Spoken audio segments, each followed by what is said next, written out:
All right, we got to Restart again. Hello and welcome back to Left Bench. Everyone left me here, so this will be the last episode of Left Bench. Next week, I'll be starting my own show, but without further ado, let's get into it.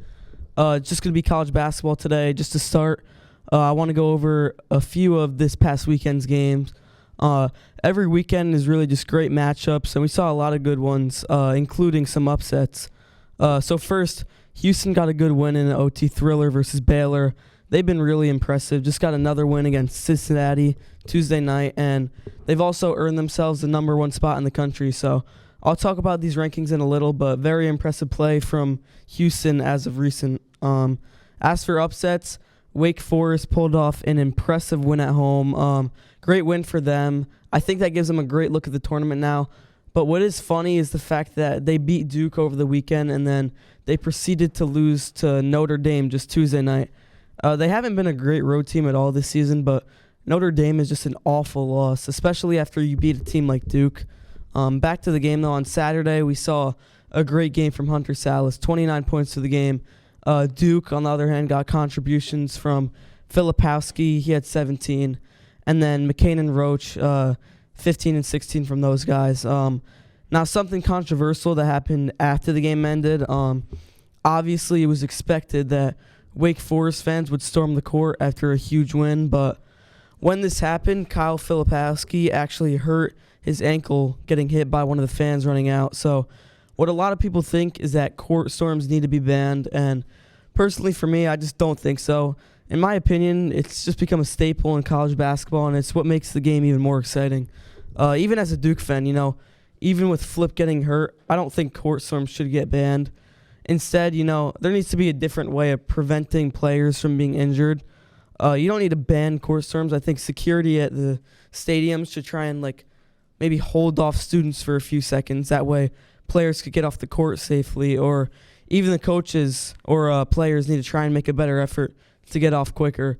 Obviously, you don't like to see a player get injured because of this, but I love court storms in my opinion, so I think it makes the game more exciting. Moving on, Kentucky, they had a huge win on Saturday, 117-95 against Alabama. Crazy game to watch. NBA scoring in this game, especially against a team like Alabama, who is not shabby at all. Kentucky is just such a deep team, and I've said this before, they have a ton of potential. I think that the fact that they have so many good guys to play could make it hard for Calipari, to be honest. Maybe that's their problem, that they have so much talent that it's just hard to decide who needs to play when, but you need to figure out when you're going to get each player in the game, because any player will go for 20 on any given night. Justin Edwards, he finally had a good game, 28 points. Antonio Reeves had 24. He's been pretty great the whole year, basically. And then guys like Rob Dillingham added 16, along with Avicic, who scored 18. They really looked unstoppable this game. And since we're speaking about Kentucky, I now want to go ahead and talk about their Tuesday night game against Mississippi State. So I'm going to be honest, within the first 5 or 6 minutes, I thought this was going to be a big win for Mississippi State, maybe even a blowout. The environment was just explosive. The Bulldogs were feeding off the crowd's energy. But overall, even while being down for most of this game, Kentucky was just able to hang around until the end. And then they were able to gain some momentum and take the lead. Obviously, if you watched, you saw a huge game from Reed Shepherd, 32 points. He played amazing in every single area, and he was their guy throughout the night. Absolute sniper from deep. He made 4 threes out of 7 attempts. And he also came in big on the defensive end. 2 blocks, 2 steals. And then later in the game, Kentucky was holding on to a lead. And within the final minute, Shepherd actually threw a costly turnover. Could have threw the game away, but he did a great job at just forgetting about it and focusing on the next play. Game was tied. Kentucky was able to race down, get it to Shepherd. He drove and hit a tough floater for the win. So just very impressive performance from him, who is one of the best freshmen in the country by far. And who else I wanted to mention is also one of the best freshmen in the country is also Rob Dillingham. He's now moved up to 3rd in NBA mock drafts as of recent. Against Mississippi State, he was pretty quiet, the whole game. That was until the end where he came back in. He stepped up immediately, hit a tough corner three, tough finishes, and he was able to create buckets for his teammates in the last few minutes. Only 9 points in the game, but impressive on his part to, he's quiet the whole game, and then Calipari gets him in near the end and makes a huge impact to get his team the win. But just concluding this discussion about Kentucky, I think this team has a very high ceiling in March. I think they could go ahead and maybe even lose first or second round, but I think they could also, have Final Four potential. But, we see it in games like the ones against Alabama. With the talent they have, they really have the ability to go and drop 100 a game. But I think if they fully figure out the defensive side of the floor, then they're going to be really dangerous.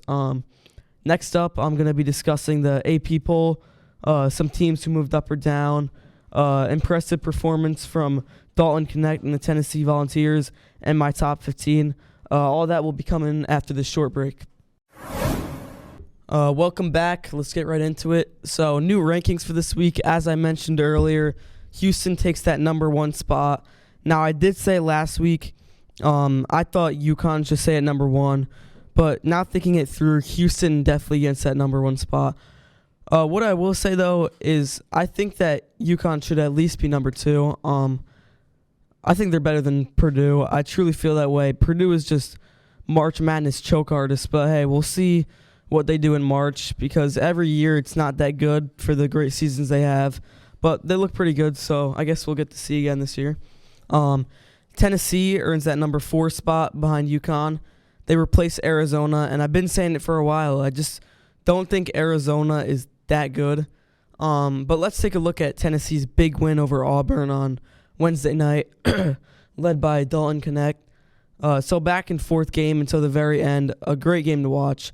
And let's just get to the second half where Dalton Connect just flat out balled out.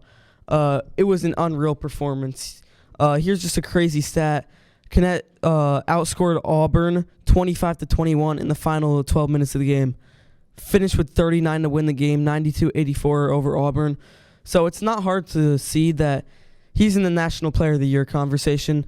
Personally, if I were to choose, I would want it to be either him or R.J. Davis. Davis just had that 42-point performance against Miami. But obviously, Zach Edey is in this conversation as well. I'm just not so much more impressed with the play from him as I am with Knet and Davis rather than Edey. Don't get me wrong, he's an amazing player, but I think either one of those guys deserve to get it more.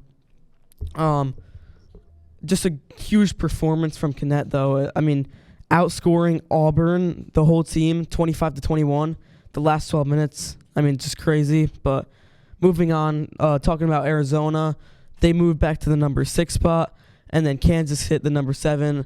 I don't see why Iowa State should have been moved back to 8. They do have a win against Kansas earlier, and the recent loss was to number 1 team in the country, Houston. This should change anyway. Kansas took a big loss to BYU, which, by the way, very impressive win. They will now probably make their way back into the top 25 for like the 5th time this season, but actually, though, very impressive performance. They gave Kansas their first loss at Allen Fieldhouse this season. The Big 12 really is just stacked. Back to the rankings, everything relatively similar compared to last week. USF, South Florida, actually just entered the top 25. They've been on a tear in the ACC, 13 straight wins. Or not the ACC, AAC, 13 straight wins. I think this is the best AAC team that'll be in the tournament along with FAU. But time to wrap it up. My top 15 teams. Number 1, Houston. UConn over Purdue. Already said it. I think UConn's a better team. Just caught a bad loss against Creighton, which obviously a few of those are going to happen, even to the best teams in the country. 4 and 5, Tennessee and Marquette. I would move back to Iowa State to 6, back where they were last week. 7, I like Kansas where they are. And then 8, I'll keep Arizona. I think both Iowa State and Kansas are better teams than Arizona. Then 9 and 10, I like UNC and Duke. 11, Auburn. 12, Creighton. All the same right there as the AP poll. And then 13, I think I'll keep Illinois there. Although I do think where I have Kentucky and Alabama 14-15. I do think that they could potentially be better than Illinois too. I think they have higher ceilings than Illinois in March, but I don't see how Kentucky wasn't ranked over Bama even after that whooping. But if they aren't after this, I still think they are better. They're hot right now. They're figuring things out on defense and on offense. They could be unstoppable. But that's my top 15. Thanks for watching, and stay tuned for next week as I will be starting up a new show. As I said before, this is the 20th and final episode of Left Bench Sports. On behalf of Dean Wilkie, Ryan Sundell, Jesse Link, Matthew Smith, Miles Berkowitz, Luke Jacklin, and myself, Jake Minardi, thank you so much for watching Left Bench Sports.